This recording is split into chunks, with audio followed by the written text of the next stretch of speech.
Olá, estamos começando aqui mais um painel regional, você conferindo conosco, né? Sempre de segunda a sexta, participações de personalidades aqui da nossa região metropolitana, gente que debate com você, discute com a sua participação os temas importantes da Baixada e, claro, os assuntos de interesse nacional também. O telefone está sempre aberto, é o 3014-5281.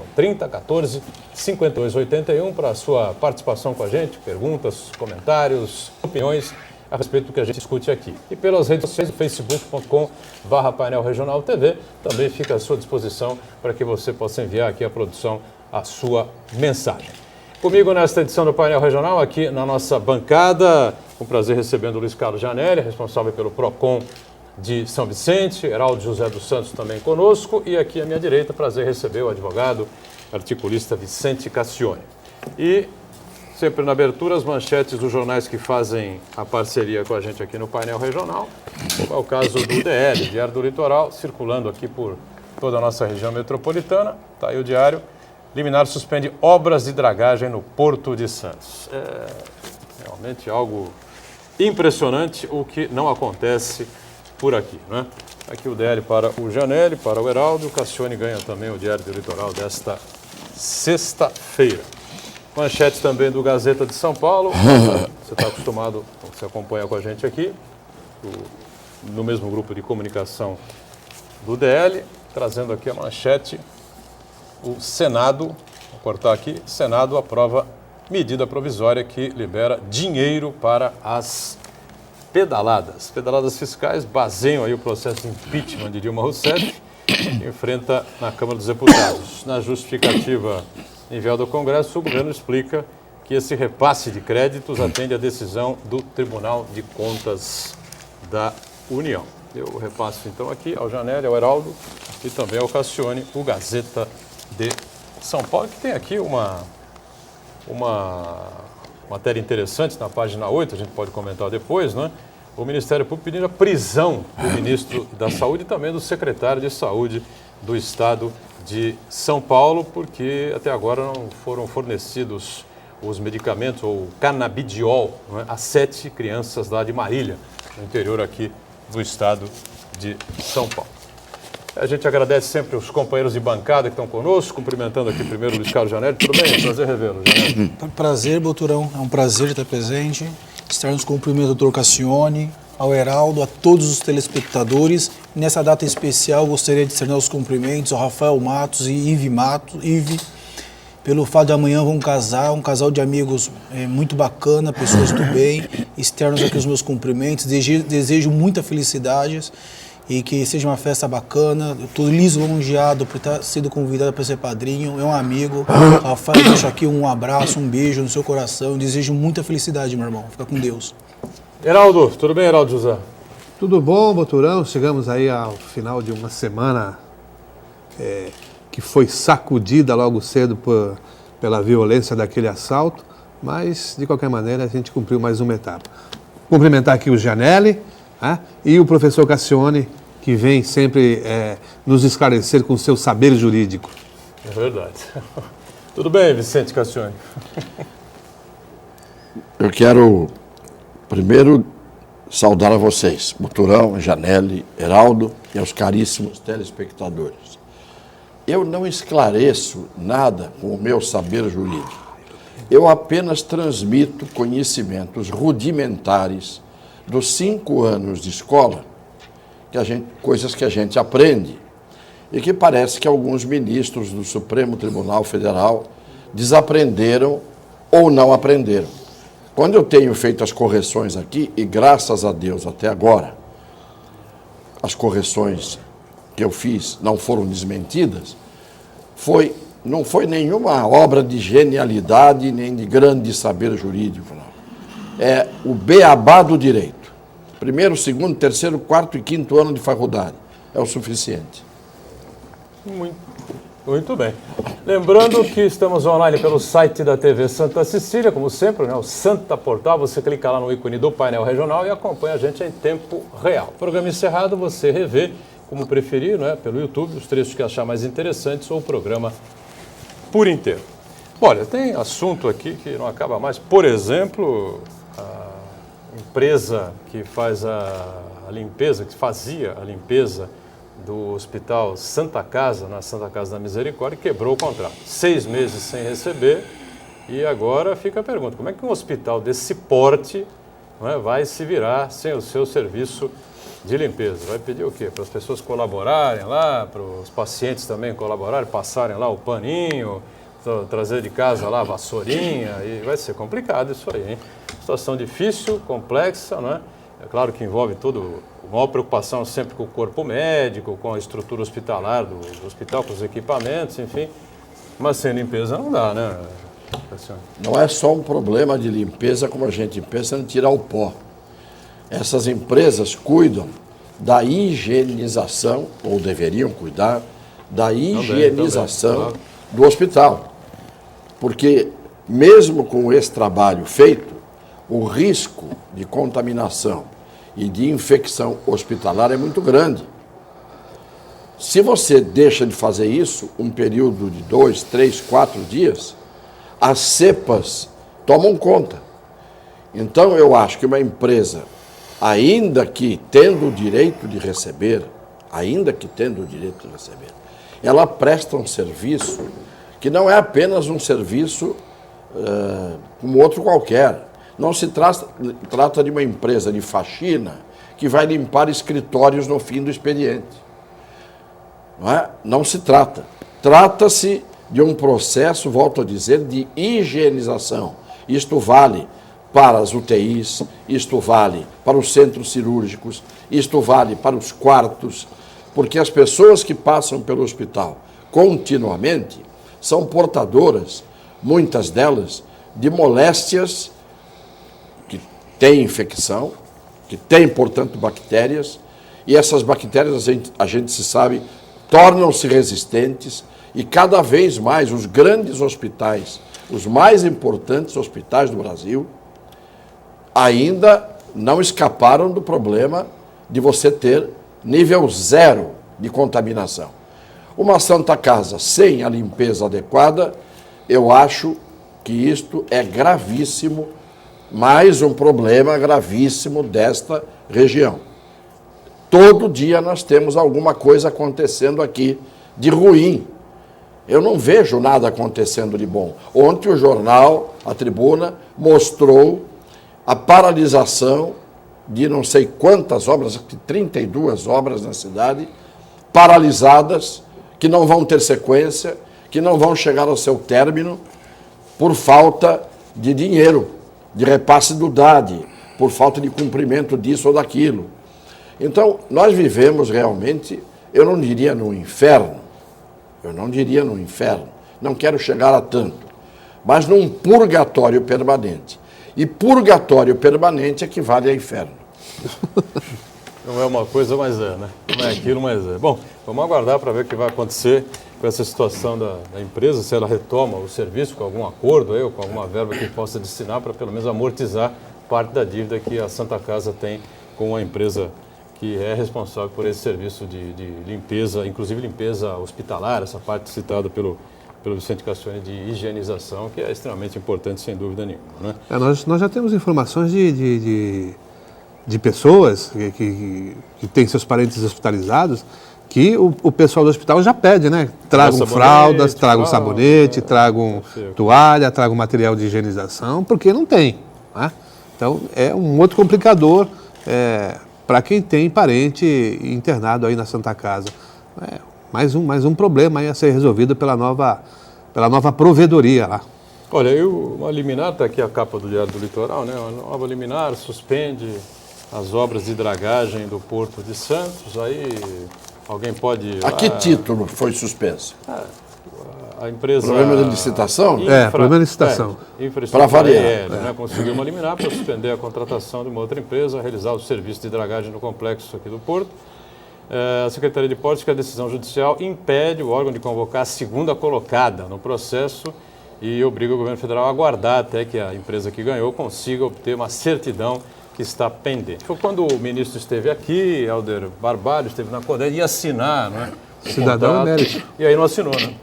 Porque faltava exatamente essa certidão. É inacreditável as coisas que acontecem por aqui. Você sabe, a licitação, na verdade, é uma grande invenção, uma das grandes invenções que a corrupção cria para se manter.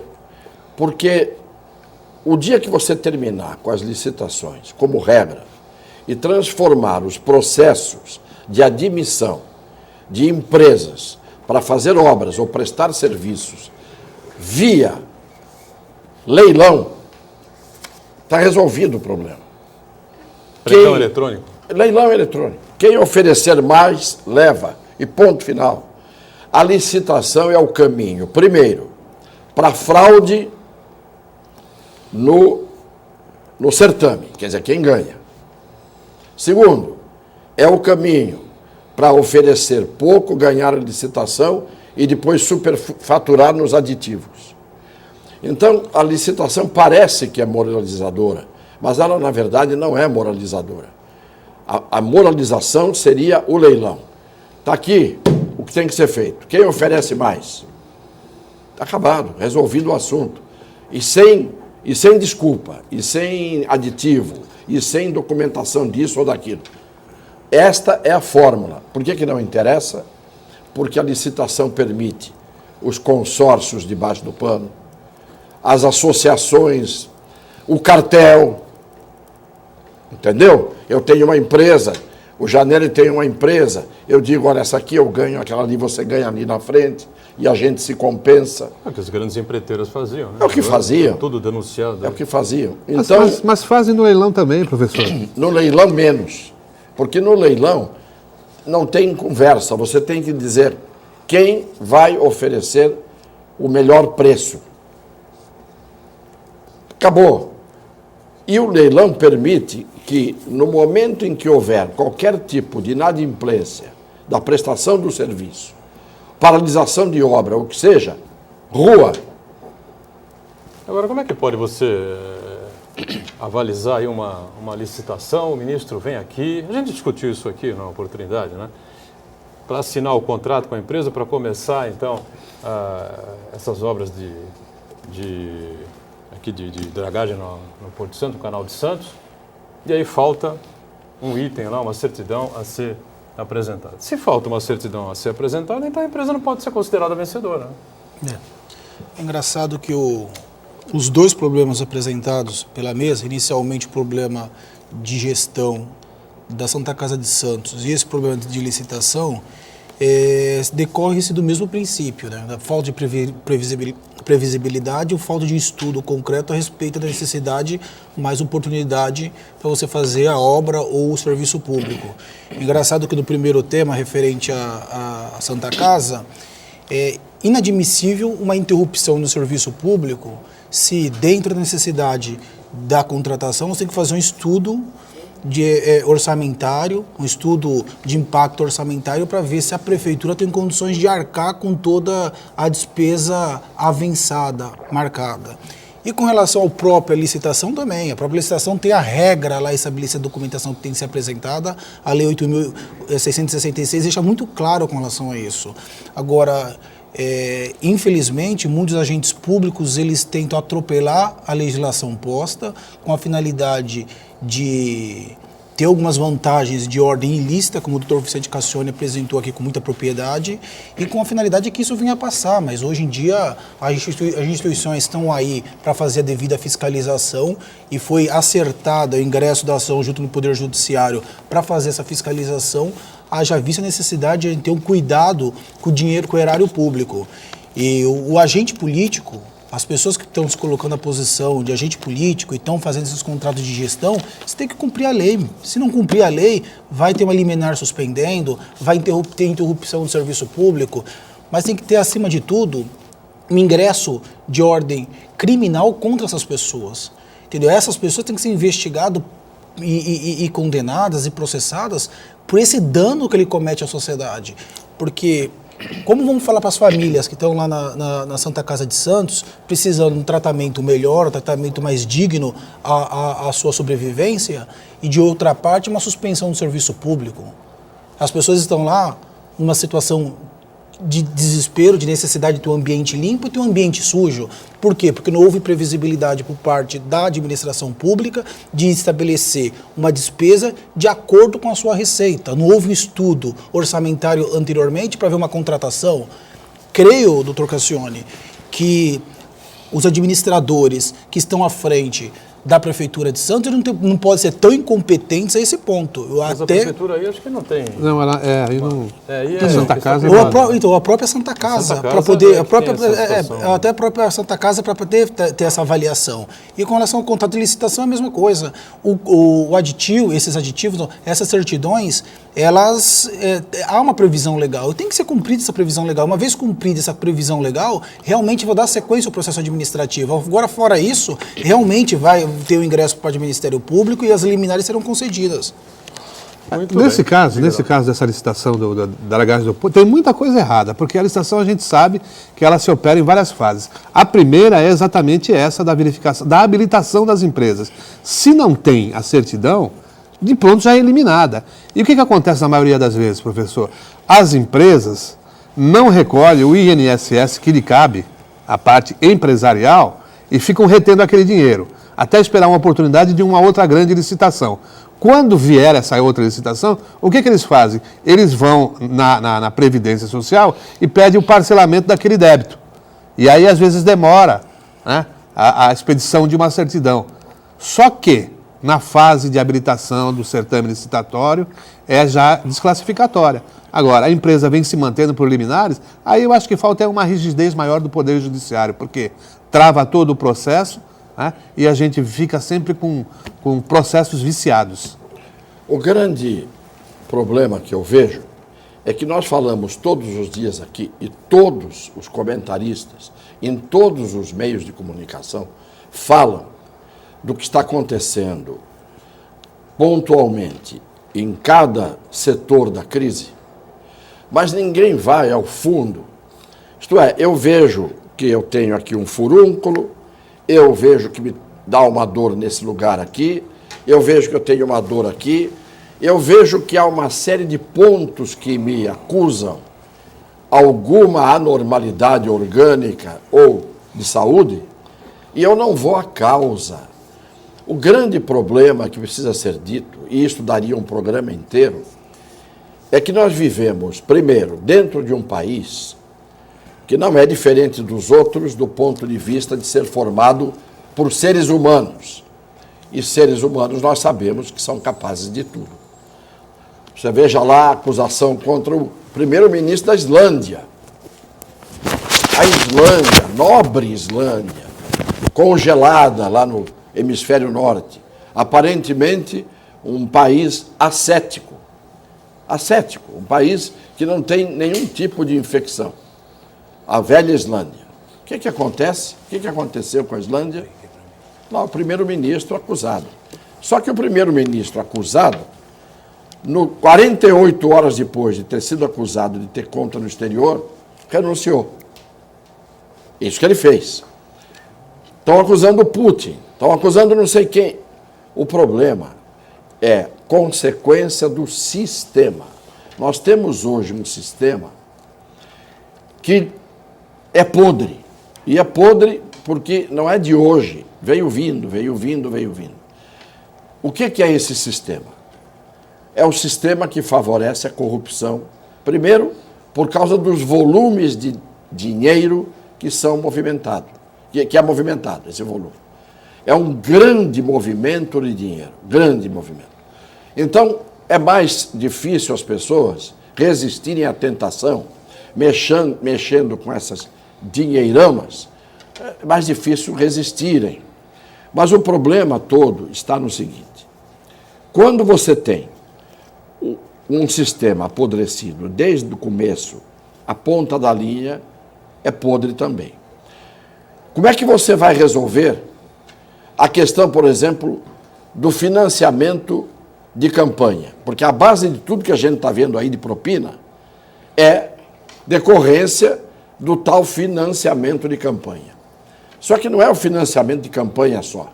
É o dinheiro para o partido, é o dinheiro para a campanha e é o dinheiro que acaba sendo desviado pelos caciques do partido. Eu pergunto, qual é a empresa, pequena, de médio porte ou grande, que se disporia a fazer doações de milhões de reais para partidos, para campanhas de candidatos ou para caciques de partido? Nenhuma. Nenhuma. Ora, se você acaba com a doação privada, você vai para financiamento público. O financiamento público é dinheiro de quem? É do povo. De tal maneira que o financiamento público tira dos cofres públicos dinheiro para dar para partidos, para campanhas, e haverá fatalmente desvio dentro do partido pelos caciques de dinheiro. Mas aí é um outro problema. Aí é o partido que está sendo lesado na hora em que o sujeito toma o dinheiro do partido que recebeu o financiamento. O que nós temos hoje é o processo inverso. Ao invés de você ter o financiamento público, o que acontece? Tem o financiamento público de outra forma. O Estado paga um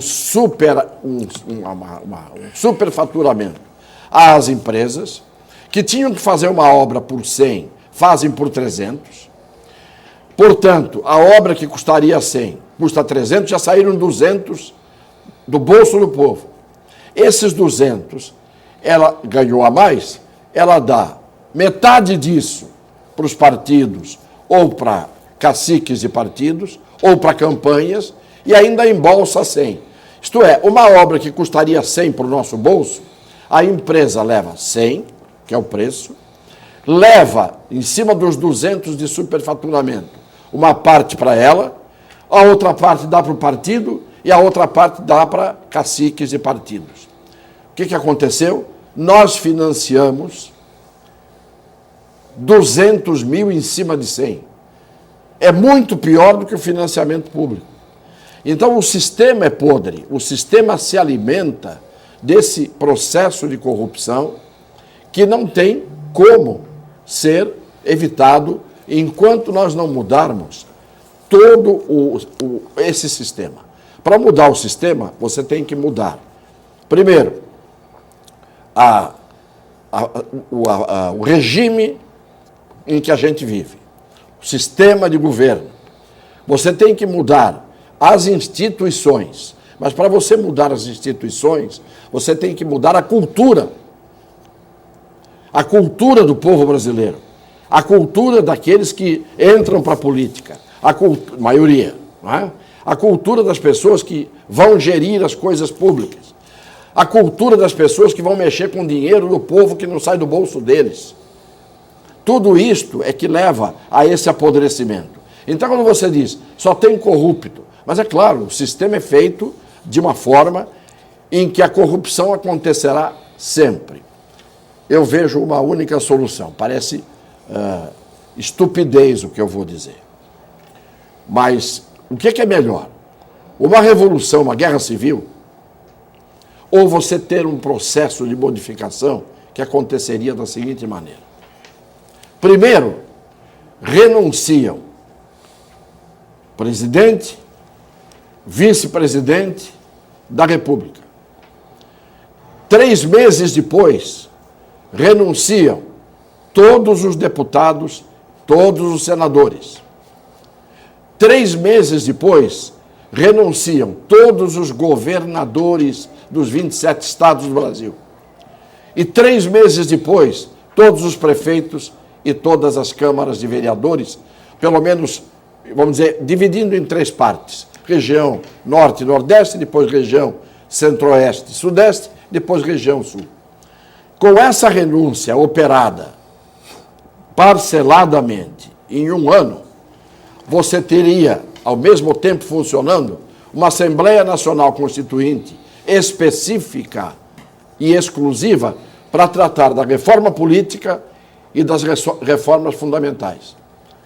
Quando você fizesse isso, você teria o problema resolvido. Mas como? 1 ano inteiro com renúncias sucessivas de 3 em 3 meses?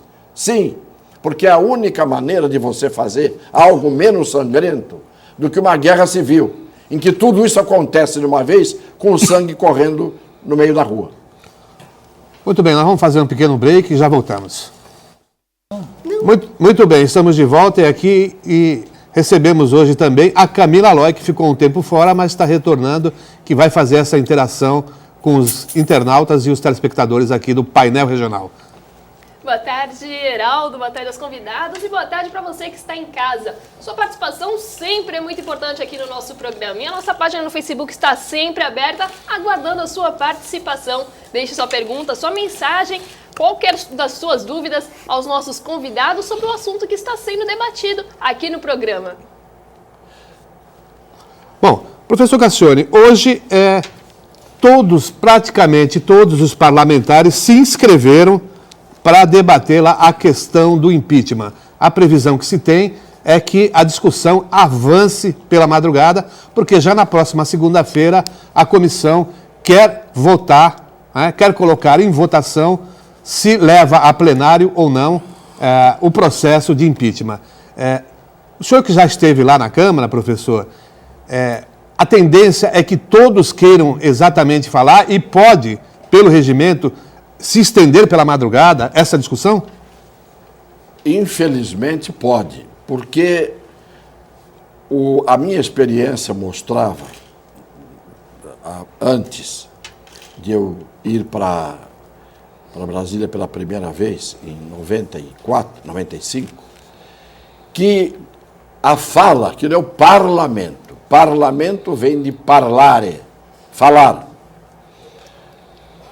A fala dos deputados era um instrumento de convencimento. Era o uso da argumentação e do convencimento. Isto acontecia no tempo em que o parlamento tinha homens como um Carlos Lacerda, que ia para a tribuna, fazia um discurso e convencia os seus pares, o Afonso Arinos, Bilac Pinto, em suma, uma porção de grandes nomes do parlamento brasileiro que tinham condição de argumentar e convencer. Quando eu cheguei lá, eu descobri que esse falatório todo, essa inscrição, é absolutamente inútil. Por quê? Cada um que entra ali dentro do plenário, na hora da votação, entra exatamente já pronto para votar, ciente da sua posição, ciente dos fatos e convencido do que ele vai fazer. De tal maneira que os discursos só têm essa monta porque hoje existe uma maldição chamada, de um lado maldição, de um lado uma coisa até útil, mas em determinados momentos uma maldição chamada TV Câmara.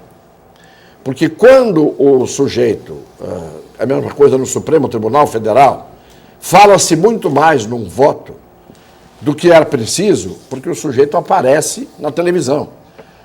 No voto, muitas vezes, se o Buturão acabou de votar, deu um voto perfeito, e eu tenho a mesma posição que ele, o que se faz no tribunal para ganhar tempo?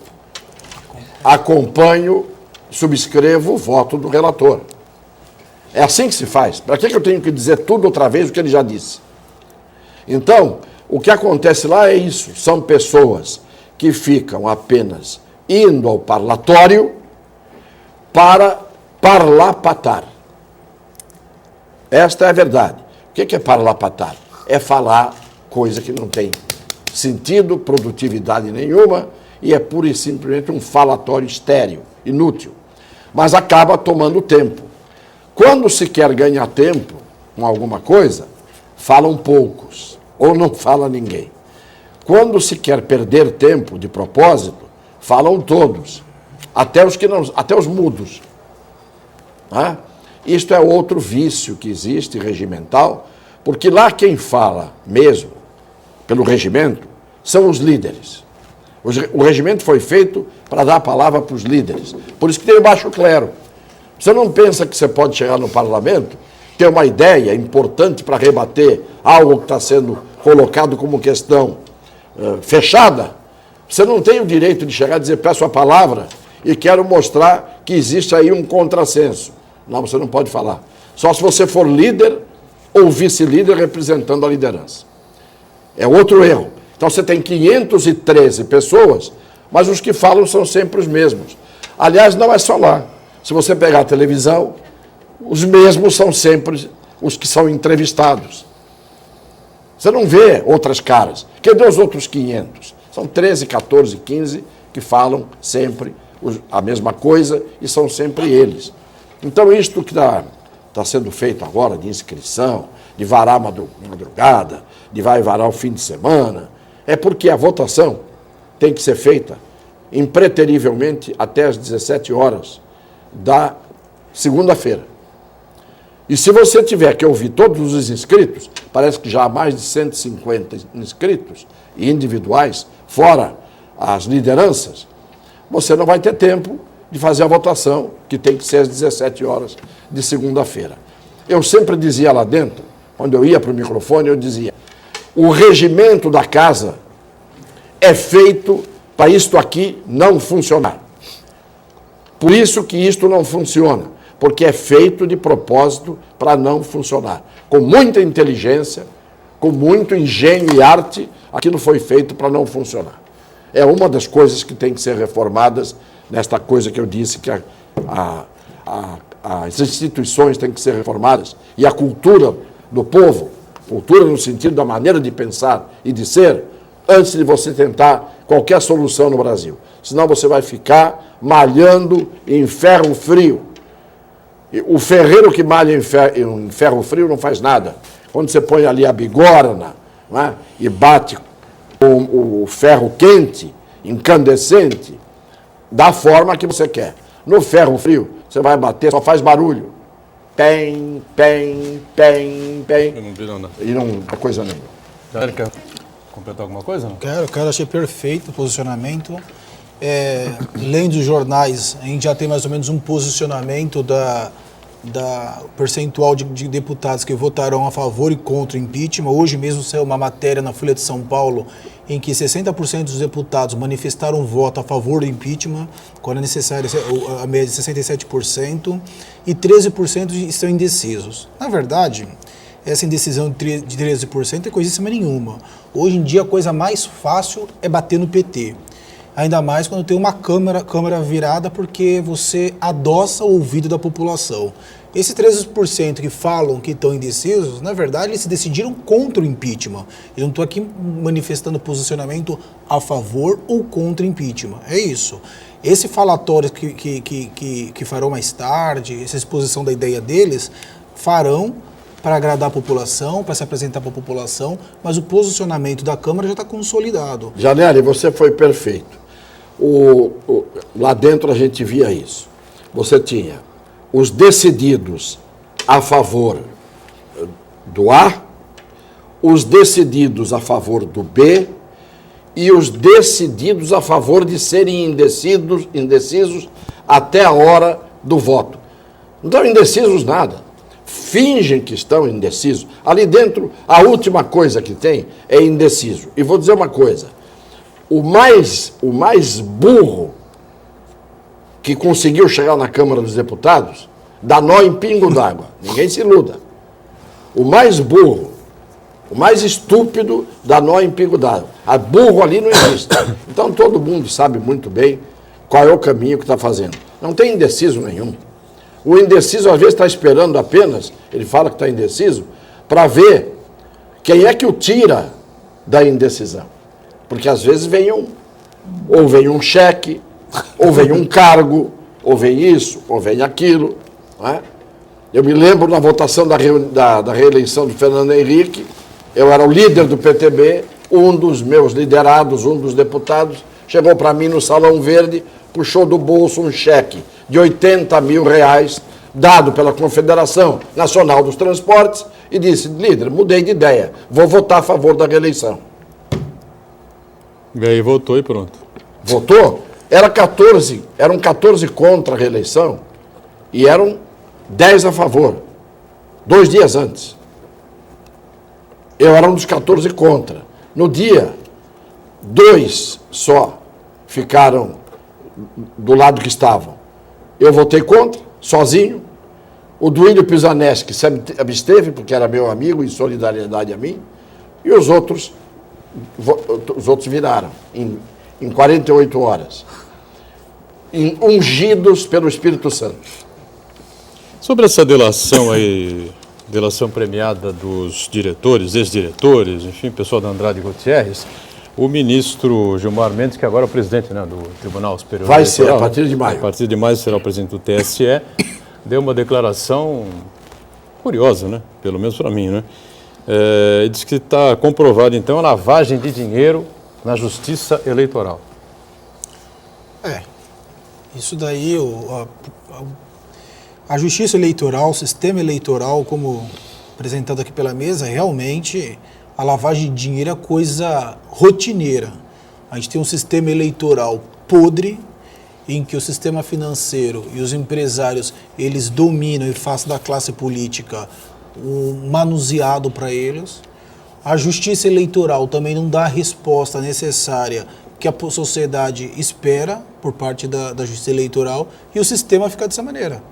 Hoje em dia, o sistema da corrupção do Brasil, como o Dr. Cassione apresentou, começa no sistema eleitoral. E a gente sempre prega nessa mesa. A pessoa se elege a um cargo eletivo, ele se elege a um cargo, e o compromisso inicialmente com ele é com o empresário que investiu na campanha dele. É com as pessoas que o ajudaram, para depois pensar na população. A população sempre fica recalcada a uma situação bem afastada. E isso não é de se admirar. E o próprio Poder Judiciário Eleitoral, que tem um sistema extremamente frágil, em que as pessoas, muitos advogados são nomeados e podem exercer a profissão de advogado mesmo sendo desembargador no Tribunal Regional Eleitoral, de modo que gera uma insegurança danada a todo o sistema. Então, uma notícia dessa, que a própria Justiça Eleitoral pode estar sofrendo setor de corrupção, é algo muito claro. Não é só a Justiça Eleitoral não, Buteron. A Justiça Estadual também, a Justiça Federal também, o Superior Tribunal de Justiça e o Supremo Tribunal Federal. A gente sabe que a corrupção nesse Brasil é endêmica.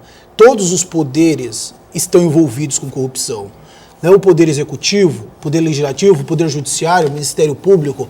Esse câncer da corrupção, ele entrou para dentro das entranhas da administração pública, de modo que não há poder constituído extremamente honesto. Pode ocorrer, sim, de existir agentes políticos honestos, mas os poderes estão corrompidos, sim. Porque é o sistema. Você quer ver uma coisa? Quando você tem, você usou a expressão, corrupção é uma questão endêmica. Muito bem. Se é endêmica... A nossa, pelo menos, né? É claro. Você tem um jeito. Legaliza a corrupção. Você quer ver como? Toda obra pública vai ter um acréscimo no seu preço de 1% para que esse 1% seja destinado para os partidos políticos. Então, a Andrade Gutierrez vai fazer uma obra de 1 bilhão. Pega 1% de 1 bilhão, que dá 10 milhões. 10 milhões, fundo partidário. Um fundo partidário único. Cada obra que for feita no Brasil, 1% obra pública. 1% para um fundo partidário gigantesco, único. Aí esse fundo partidário gigantesco único, no final, vai distribuir proporcionalmente ao tamanho dos partidos, vai ratear aquilo que foi dado, esse 1% que foi dado de comissão, entre aspas, oficialmente, por cada empresa prestadora de uma obra pública. Mas aí tem aquela situação, porque você tem a educação em crise, a saúde uma lástima. Sim. E aí você faz esse 1% aí para compensa. Sabe por que compensa? Porque se você só der 1%, porque eles dão 30%, dão 40%, dão 50% para políticos, para partidos, para campanhas. Se você der só 1% para o fundo partidário, dá uma fábula de dinheiro, porque todo mundo vai ser obrigado a dar, e vai dar oficialmente. A empresa está dando compulsoriamente. Como se fosse um empréstimo compulsório, é uma doação compulsória.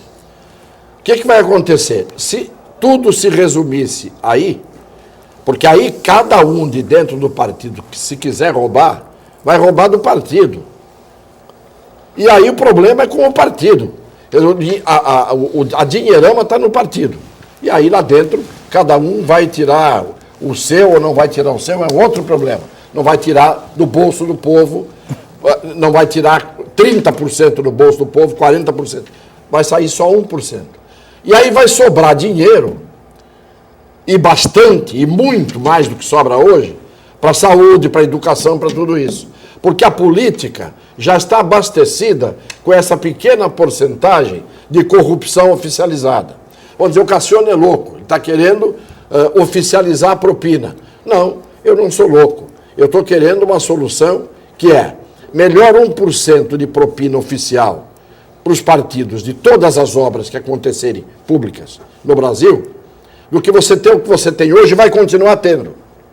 30%, 40%, todo mundo mordendo e aí faltando dinheiro para o que é essencial. Saúde, educação, moradia, etc, etc, etc. Entendeu? Soluções têm que ser criativas e têm que ser ousadas e às vezes têm que ser, de certa maneira, insanas. No Brasil você não vai... Um grauzinho de insanidade. Não adianta querer ser ortodoxo aqui. Não adianta ser aqui. Você tem que ser heterodoxo. Tem que ser maluco. As soluções têm que vir desta maneira. Pode ter certeza do que eu estou dizendo. Esta seria uma fórmula moralizadora. Moraliza a propina, torna a propina compulsória, reduz, todo mundo dando, o bolo cresce, os partidos inflam de dinheiro e aí a roubalheira, problema deles, vai ser dentro do partido. O cacicão lá vai pegar para ele, o outro vai tirar o cacicão do lugar, vai querer entrar no lugar do cacicão e o Brasil fica andando paralelamente a esta podridão que está aí. Muito bem, é uma sugestão, vamos ver, né? O intervalo e o painel regional volta já já. Muito bem, sequência aqui do nosso painel regional, Camila Aloy aqui com a gente e algumas participações importantes, o telespectador que está sempre conosco, hoje com um pouquinho de dificuldade maior, né, Camila, para contactar com a gente aqui, mas o espaço está aberto. Sim, temos a participação do Uriel Vilas Boas, ele pergunta: por que não se promover uma conferência nacional para arranjar as santas casas do Brasil para ajustar o que está acontecendo atualmente? E ele faz mais uma outra pergunta também: como vocês veem essa delação premiada usada por oportunistas que deturpam os fatos para levar vantagem? Bom, eu não sei quem deturpa os fatos, né? A gente parte de que a delação premiada, se não houver um comprovante aí da rota do dinheiro, daquilo que o cidadão está falando, pode gerar até uma pena maior àquele que se propõe a fazer a delação, né? Pelo menos é o que a gente depreende dessa história toda, o Cassione, o Janelli advogado, o Heraldo também operador. A delação só se concretiza se realmente aquilo que o delator estiver dizendo se comprovar. Você pega o exemplo de ontem. Aquele Meirelles, que foi depor ontem, disse: eu ouvi o Youssef, num almoço, informalmente, me dizer que uma parte daquele dinheiro, 5 milhões de dólares, iria para uma conta do Cunha. Veja só, eu ouvi num almoço de uma forma, palavras dele, de uma forma informal, que o dinheiro iria assim, assim. Então, isso não é delação premiada. Eu ouvi dizer do Youssef, num almoço de uma forma informal, tal coisa assim, assim, assado. Ora, o sujeito pode dizer o que ele quiser e o outro, o ouvido, escuta. Agora, entre ele dizer eu sei e eu ouvi dizer, há uma grande diferença. Porque se eu ouvir dizer passar a virar regra, todo mundo vai ouvir dizer de todo mundo coisas do arco da velha, para não dizer outra coisa pior que eu ia dizer. E aí o Uriel também coloca a questão das santas casas, né? Isso, perguntando para ajustar o que está acontecendo atualmente, se precisa promover uma conferência nacional para arranjar as santas casas. Poderia até fazer uma conferência nacional, mas acho que a realidade de uma não deve ser diferente da realidade da outra, enfim, a de Santos é uma, a de São Paulo era outra, enfim. Então todas estão na mão. Todas estão mal, né? Muito mal das pernas, né? Um médico já me falou uma vez, um médico que tomou muito tempo na Beneficência Portuguesa, que esse tipo de hospital da Filantrópico, antiga, né? filantrópico e tal, não vira mais, né? Não tem mais condições de se sustentar, de se manter, tem que ficar terceirizando aí os serviços, enfim, como a gente vê da Beneficência Portuguesa, que é profundamente lamentável, né? 2 hospitais do Santa Casa, então, nem se fala, mas a Beneficência também é um hospital de um porte extraordinário, uma história maravilhosa aqui na cidade, na região, nessa situação em que estão, né? Alguma coisa precisa ser feita com criatividade, né? Honestidade, competência e injetar dinheiro, né? Mas o problema é que o particular faz e o poder público acha que o particular é que tem o dever de fazer a prestação de serviço de saúde, quando quem tem que fazer isso é o Estado. Não me interessa se em São Paulo você tem um sírio-libanês, um Oswaldo Cruz e um Einstein. Não me interessa se isso existe lá. Isto foi feito pelo particular. É como se não existisse. O governo tem que fazer o seu Einstein, o seu sírio-libanês e o seu Oswaldo Cruz. Porque é dever do Estado cuidar da saúde. Só que quando ele vê que tem uma Santa Casa, numa região de 2 milhões de habitantes, que é a região nossa, aqui do litoral, que se vira, que se arrebenta, que faz milagre, que se desdobra, o governo fica olhando. Não acrescenta nem 1 metro de construção anexa à Santa Casa que está lá. Santa Casa acabou de construir mais um andar agora. Quem passa em frente todo dia viu, devagarzinho, ela tem um andar a mais. Suponho que ali vai ser uma ala de UTI ou coisa parecida. Bem ou mal, ela conseguiu fazer mais uma coisa. E o Estado não consegue fazer um puxadinho nesses hospitais. Por quê? Se acomoda. Eles que se virem lá. Ora, o Estado não faz, então subsidia, dá o dinheiro para o particular fazer a parte do Estado. Porque não é obrigação do particular, não é obrigação da benemerência, é obrigação do Estado. Perfeito. Tem mais alguém com a gente aí, Camila? Sim, temos a participação do Valdomiro Trento. Ele diz que vocês comentaram em financiamento público e privado de campanha política. Falaram em cultura e está correto. Por outro lado, temos mais de 35 partidos políticos e um engavetador geral da República. Esse mesmo juiz sentou em cima do processo por 20 meses, quando o STF já tinha excedido. Aí ele faz a pergunta: é proibido financiamento privado em eleições. Qual o horizonte do Tribunal Superior Eleitoral para as próximas eleições, na sua visão? Eu não entendi o engavetador a que ele está se referindo aí. Ele se atrapalhou um pouco. Acho que ele estava falando do Brindeiro ainda, né? O financiamento... Geraldo Brindeiro é lá atrás, né? Hoje em dia há 2 tipos de financiamento, público e privado. Público por meio de concessão de televisão e tudo, e o privado, mas só que o privado é para pessoa física, que não pode hoje em dia, a pessoa jurídica está doando para partidos políticos nem para candidatos. Eu efetivamente concordo com o número demais de partido político. Só que a Constituição, ela deixa bem clara a necessidade de ter pluralidade partidária. Então a gente entra numa dicotomia.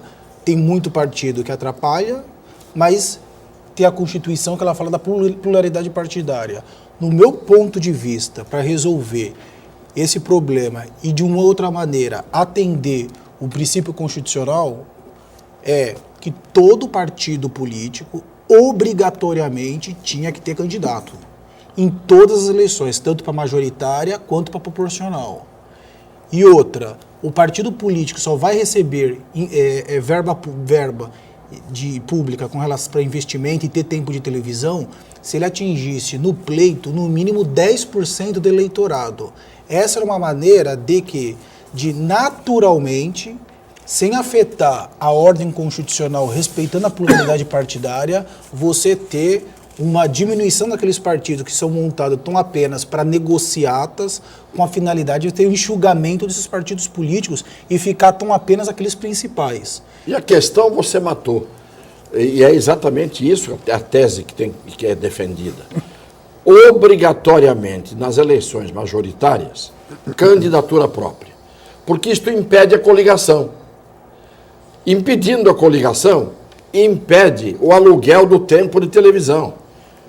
Porque se é uma candidatura própria em cada partido vai ter lá, um vai ter 10 segundos, outro vai ter... Só que você não vai ter aquele partido maior que, coligando, acaba tendo um latifúndio de tempo de televisão. Esta regra era fundamental. E nas eleições proporcionais, você teria que impedir a coligação. Não se justifica a coligação em eleição proporcional. Eleição de deputado, eleição de vereador, sem coligação. Eleição majoritária, pode ter coligação. Sim. Quando? Nunca. Porque cada partido, a regra é precedente, cada partido tem que ter candidatura própria. Então aqui, nós somos cada um de um partido, a Camila é candidata, o Boturão é candidato, o Janelli é candidato, o Heraldo é candidato e eu candidato. Não dá para coligar, porque eu vou ter que defender a minha candidatura e não a dele. Enquanto for assim, o partido de aluguel, ele entra só com espaço de televisão e um candidato se vale de todos os espaços dos outros partidos, é evidente que a regra fica prostituída. Não é? Vai dizer, mas coligação existe em todos os lugares do mundo. Relativo. Nos Estados Unidos você só tem 2 partidos. Só tem 2 partidos no país mais poderoso do mundo. E tem imbecis, inclusive, nos partidos. E loucos também, né? Loucos. Não é? Quer dizer, então, a política, ela é um negócio complicado. Mas no Brasil, como você tem 35, tá bom, 35 candidatos na majoritária. Muito ótimo. Bem. E vamos, durante o final de semana, acompanhar aí, né, as discussões, os debates lá na comissão de impeachment, né? Estão mais de 30 horas previstas lá para debates, para discussões. Os caras vão acordar cedo, vão trabalhar sábado e estão querendo trabalhar domingo, os governistas não querem deixar, enfim. Você nunca trabalhou domingo, né, na Câmara, no Congresso? Não, né? Claro que não, né? Eu nunca trabalhei porque nunca houve sessão. Nunca houve sessão no seu tempo. Porque eu, modéstia à parte, era assíduo e cheguei a ter, naquelas relações que são publicadas, 100% de assiduidade. Só que não marcava um domingo, eu não ia para lá no domingo para visitar o Salão Verde. Não dá, né? Que, aliás, é uma coisa que só de você entrar ali, você já sente um astral que você não sabe explicar bem o que é. Aquele ambiente ali é um ambiente difícil, é difícil. E nós vamos fechando aqui mais um painel regional, agradecendo aqui ao Janelli, Heraldo sempre com a gente, Cassione também, e a participação importante da nossa Camila Aloy, colaborando mais uma vez aqui com o nosso time. Estamos ao vivo de segunda a sexta, 1h30, né, claro, com a reprise às 8 da noite. Obrigado, tchau.